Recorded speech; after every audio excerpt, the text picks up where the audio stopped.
Eu sou Vinícius, sou acadêmico do IFC Campo Sombrio, do curso de Licenciatura em Matemática, e hoje nós vamos estar resolvendo algumas questões da OBMEP nível 2. Questão número 1. Na figura, ABCDEFGH é um octágono regular de centro O. O ponto M é o ponto médio do lado CD, e a área do octágono é igual a 16 centímetros quadrados. Qual é a área da região amarela? Daí a gente tem ali as 5 alternativas. Letra A, 5 centímetros quadrados. Letra B, 4 centímetros quadrados. Letra C, 4,5 centímetros quadrados. Letra D, 5,5 centímetros quadrados. Letra E, 6 centímetros quadrados. Bom, para resolver essa questão inicialmente, nós já temos que a área do octágono total é 16 centímetros. Agora já temos aqui o octágono desenhado no nosso quadro. E vocês percebem que o octágono a gente consegue dividir em 8 triângulos de mesma medida, 8 triângulos que são congruentes. Com essa informação, nós sabemos que a área do octágono, a área total, é 16 centímetros quadrados. Então a gente sabe que a área desses 8 triângulos é 16 centímetros quadrados. Então a área de um triângulo será 16 dividido por 8 e dará 2 centímetros quadrados cada triângulo. Agora nós temos que cada triângulo vale 2 centímetros quadrados. Partindo dessa informação, lendo o enunciado, ele nos mostra que o ponto M é exatamente o ponto médio de C e D. Então a área amarela, eu vou fazer em vermelho, será esse triângulo, o triângulo entre A e B, o triângulo entre B e C, e metade do triângulo C e D. A metade do triângulo C e D, porque o ponto M é exatamente a metade do segmento CD. Então, com isso, a gente tem que a área destacada, que no exercício tem amarelo, que a gente destacou em vermelho, vale 2 triângulos e meio. Ou seja, a área em amarelo será igual à área do triângulo vezes 2,5. 2 triângulos e meio. A área do triângulo é 2. Então, a área do amarelo será igual a 2 vezes 2,5 e como vocês já devem estar acostumados, vocês podem fazer no cantinho no rascunho, multiplicação com vírgula, a gente coloca normal, faz desconsiderando a vírgula, 2 vezes 5, 10, vai 1, 2 vezes 2 dá 4, foi um 5, e depois só conta as casas decimais. Temos uma casa decimal, então uma casa decimal na resposta. Logo, a área amarela, destacada em amarelo, será de 5 centímetros quadrados. Indo para as alternativas, a alternativa que contém 5 centímetros quadrados é a alternativa letra A. Desse modo, a resposta final seria a letra A.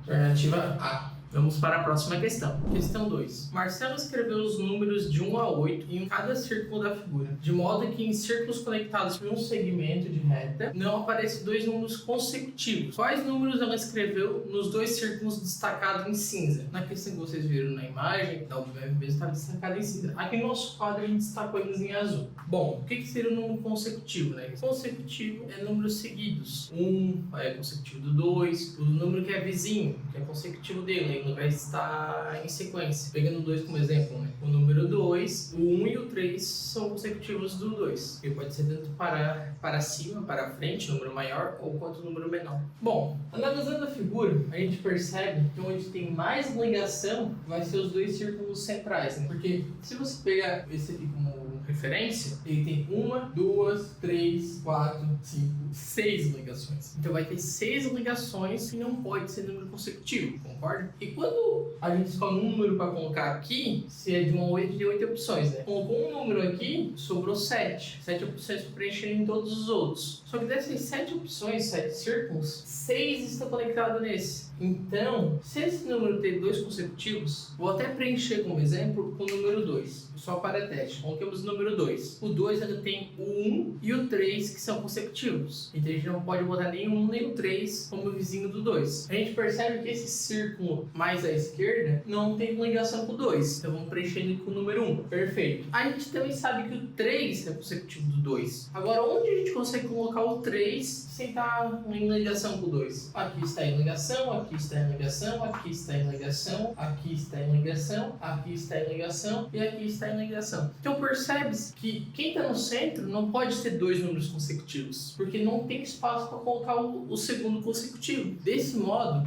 Não pode ser o 2, não pode ser o 3, não pode ser o 4, até o 7, porque do 2 ao 7 eles vão ter dois números consecutivos, um acima e um abaixo. E como a gente mostrou, não pode ter dois consecutivos para preencher a região central. Com os números escolhidos pela Marcela, que é de 1 a 8, os únicos dois números que não vão ter dois consecutivos seriam o 1 e o 8, porque eles estão nos extremos. O 1 não vai ter o consecutivo menor que ele, que começa no 1, vai ter só o 2. E o 8 não vai ter o consecutivo maior que ele, porque termina nele, vai só até o 8. Então o 8 só terá o 7 como consecutivo e o 1 só terá o 2. Então com isso a gente sabe que aqui vai ter que ser 1 e o 8. Vai mudar a resposta se colocar 1 aqui ou 1 aqui? Independente. Da mesma forma vai ter que ter nos extremos, que são os círculos destacados, os mesmos valores. Então fica a critério. 1 e 8 preenchido. Como a gente sabe que aqui tem ligação com 1, aqui não vai poder ser o 2, né? Então o 2, colocar em vermelho para maior destaque. Então o 2 será aqui no lado oposto ao 1. Do mesmo modo, seguindo a mesma lógica, o 7 não pode estar em ligação com o 8. E todos esses aqui têm ligação com o 8. Então o 7 será no círculo mais à esquerda. E aqui os 4 restantes é só preencher, obedecendo o critério. Preenchido os círculos, eu preenchi o 4, 6, 3 e 5. Mas tem outras formas também de preencher os demais círculos obedecendo a regra, né? Cuidando pro 3 não ficar em ligação com o 2 e nem o 6 em ligação com o 7. E claro, nem o 5 e 4 ou 4 e 3 entre 5. Então a resposta que nós temos, conforme montamos aqui, teria que ser o 7 e o 2 nos círculos destacados. Para as alternativas. A alternativa A diz que é 2 e 7. A B, 1 e 8. A C, 2 e 6. A D, 3 e 6. E a E, 4 e 5. Desse modo, a resposta correta seria a alternativa A, 2 e 7. Vamos para a próxima questão. Questão 3. Uma folha retangular de papel de perímetro igual a 50 cm foi dobrada ao meio de duas maneiras diferentes, como mostra a figura. E uma delas, o perímetro da folha dobrada é 35 cm. Qual é o perímetro da folha dobrada da outra maneira? Eu exemplifiquei aqui no quadro a folha inicial. E a questão nos diz que o perímetro da folha inicial é 50 cm. A gente sabe que o retângulo tem a base em sua altura. O perímetro da folha inicial seria base mais altura, mais base mais altura. Esse seria o perímetro. Ou então, juntando os termos semelhantes, nós temos duas bases mais duas alturas é igual ao perímetro. Continuando, a gente vê na figura que inicialmente ele dobrou a folha num sentido na metade. Se ele dobrou na metade, na fórmula do perímetro, se eu não pegasse a base, seria base sobre 2 mais base sobre 2. Então, na verdade, seria metade da base mais metade da base. Resultando assim no B inteiro. Seria 2H mais B inteiro. Só que a gente não sabe se ele dobrou a base ou a altura. Como a gente não sabe se foi a base ou a altura que foi dobrada, a gente vai passar a utilizar a fórmula 2x mais 2y para representar o perímetro. E quando eu dobrar a folha, ele vai estar reduzindo na metade um dos lados, ou a base ou a altura. Com isso, a gente vai considerar que ele não dobrou o x inicial. O x pode ser qualquer um dos dois, né? Como eu vou dobrar uma propriedade, dobrando a folha, né, dobrando uma lateral, ele vai ter metade dessa lateral original. Sendo assim, se a gente tinha 2x ou 2y dividido por 2, a metade dará o x inteiro ou o y inteiro. Vamos utilizar o x aqui. Botei perímetro de x porque é o x dobrado. Então o perímetro de x seria o x mais 2y. Isso aqui resultou em 35 centímetros, que é o que a questão nos diz. Desse modo, a gente tem dois sistemas com as mesmas incógnitas. Então a gente pode subtrair ou somá-los, né? Criar um terceiro sistema que, entre eles, fazer uma operação entre os dois sistemas, que ainda será verdade. Assim, nós vamos pegar o perímetro original, que vale 50, né? 2x mais 2y igual a 50. Subtrair o perímetro depois da dobradura. X mais 2y é igual a 35. Fazendo aqui 2x menos x terá x. 2y menos 2y dará 0, que é um sinal de igual. 50 menos 35 dá 15. Descobrimos que o x vale 15. Agora seria só continuar o sistema para descobrir quanto que vale no y. Voltando no sistema original, 15, no lugar do x, né? Mais 2y será igual a 35. Assim temos 2y igual a 20, logo y é igual a 10. A gente já concluiu que uma lateral mede 10 e a outra mede 15, independente se é a base ou se é a altura. Como a gente descobriu que o x, então, seria maior se a base vale 15, no 35 eu teria 2 vezes a altura, seria 2 vezes a altura, daria 20, mais 2 vezes a base. Se quando dobrou a base, era metade de 15, era 7,5. Deu 7,5 mais 7,5 deu 15 inteiro, resultando na verdade somente numa base, né? Na base original. O exercício nos relatou, né, o perímetro com a base dobrada. Agora a gente vai fazer o perímetro com a altura na metade. Com a altura, em vez de ser 10, sendo 5. Desse modo, nós teremos 2 vezes 5 da altura, mais 2 vezes 15, continua sendo a base, resultando em 10 mais 30, valor final 40 centímetros. Essa seria a resposta. Analisando as alternativas, a alternativa B é a que tem 40 centímetros. Então a resposta final seria a alternativa B.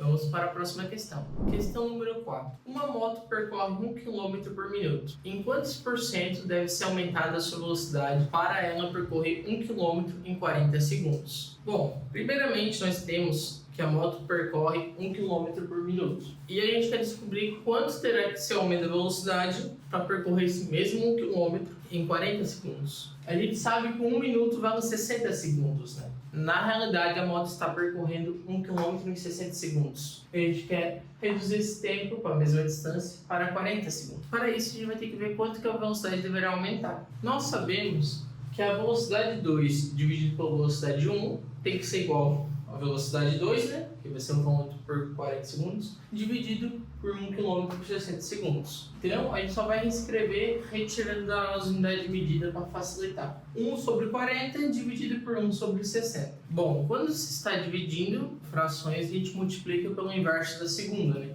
Então, seria 1 sobre 40 multiplicado pelo inverso da segunda. 1 sobre 60, o inverso vai ser 60 sobre 1. Continuando a multiplicação, a gente vai ter 60 sobre 40, podendo cortar os zeros, né?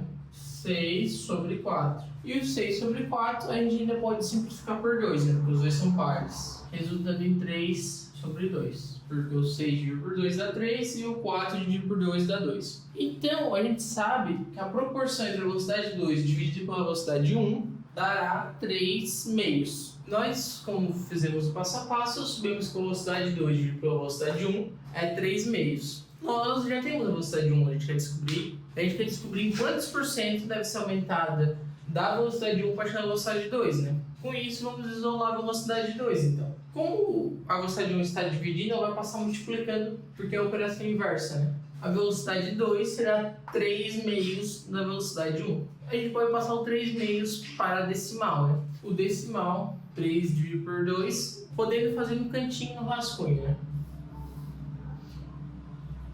3 dividido por 2. O 2 cabe uma vez dentro do 3, né? 2 vezes 1, 2. Restando 1. O 1 é menor que o 2, então a gente vai ter que colocar um zero para conseguir dividir. Acrescentou o zero, tem que colocar a vírgula no quociente. Acrescentou o zero no dividendo, tem que adicionar a vírgula no quociente. Agora sim, né? 10 dividido por 2 dá 5. Chegamos que 3 dividido por 2 é 1,5. Então, 1,5 dá a velocidade 1. 3 sobre 2 é igual a 1,5. Com isso, a gente sabe que vai ter que ser 150% da velocidade 1. A velocidade 2 será 150% da velocidade 1. Porque a gente sabe, aprendeu uma aula de porcentagem, que 100% é 1 inteiro. E o 0,5 seria 50%, seria metade. Como a gente já tem 1 inteiro da velocidade 1, vai ser a diferença, né? 1,5 menos 1 inteiro. Vírgula embaixo de vírgula, 1 menos 1 dá 0. Essa seria a diferença entre as duas velocidades. Então a resposta seria o aumento de 50% da velocidade 1. Analisando as alternativas, a gente tem que a alternativa D é exatamente 50%. Então a resposta final seria a alternativa D. Vamos para a próxima questão. Questão 5. Darlene colou 36 adesivos redondos e pretos, de 3 tamanhos diferentes. pequenos, médios e grandes. Nos centros dos quadradinhos de um quadriculado 6x6, desenhado em papel transparente. Depois de colar, Darlene dobrou o papel 2 vezes, sobrepondo exatamente as partes dobradas. A figura mostra como ficou o papel dobrado. Qual é o maior número de adesivos de tamanho médio que Darlene pode ter colado?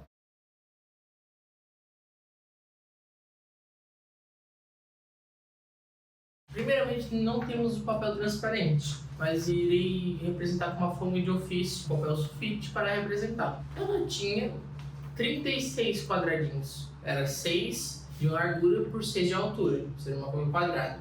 Ela dobrou primeiramente uma lateral, na metade, exatamente na metade, porque ficou um quadradinho em cima do outro, ficando a folha 3, que era 6 com a metade, 3 por 6. Onde ficou 6, ela pegou e dobrou novamente, resultando na folha de 3x3, que é o que a figura representa, e a gente vai representar aqui no quadro. Como vocês conseguem ver, como vocês podem ver, ela dobrando 2 vezes, dessa forma, ela ficou com 4 folhas, 4 níveis de página, né? Apesar de visivelmente ter só uma, porque o papel é transparente. Bom, no nosso quadro a gente tem a figura representando igual na questão. Pequeno, pequeno, pequeno, esses 3 na diagonal, os 3 grandes, e aqui ficou médio, médio, médio. Lembrando que esse é o resultado que ficou visível na folha de cima, que ele tem mais 3 folhas embaixo. Como eu mostrei, ao total são 4 folhas, 4 níveis, camadas de folhas, né? Que originalmente é uma folha única. Bom, primeiramente, se ele é pequeno, ele não tem nem grande nem médio embaixo e em cima. Os 4 níveis tem que ser pequeno, o adesivo. Porque se tivesse um adesivo maior, o pequeno não seria mostrado, né? Porque aqui está o pequeno, o médio ou o grande ficaria sobressaindo, o pequeno somaria. Então, com isso em mente, onde está pequeno, que são esses 3 pontos, a gente sabe que nesses 3 pontos, todos os 4 níveis são adesivos pequenos. E ele aparece 1, 2, 3 vezes. Então, vai ser 3 vezes os 4 níveis de folha. Então, de certeza, nós temos 12 adesivos pequenos. 12 pequenos. Bom, seguindo, nós temos 3 adesivos que se mostram médio. Na mesma lógica, a gente pode ter os 4 médios, ou ter um médio e 3 pequenos, ter combinação de médios e pequenos, né? Porque o grande não pode ser, porque se fosse o grande, ele esconderia o médio. Só que a gente quer o maior número possível de adesivos médios. Então a gente vai considerar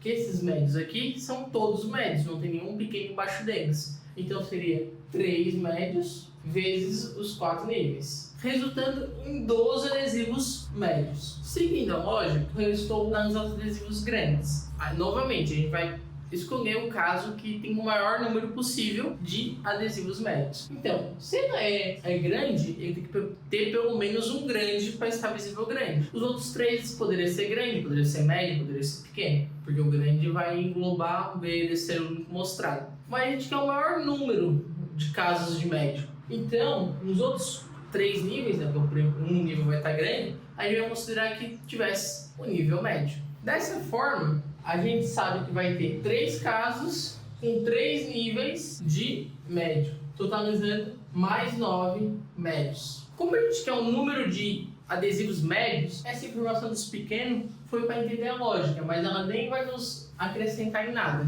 pois iremos analisar somente os médios. Tendo 12 e 9, a soma deles resulta em 21 adesivos médios. Esse é o maior número possível de adesivos médios que pode ter sido colocado na figura. E a alternativa que tem essa resposta é a alternativa D, 21. Então a resposta final seria a alternativa D. Muito obrigado.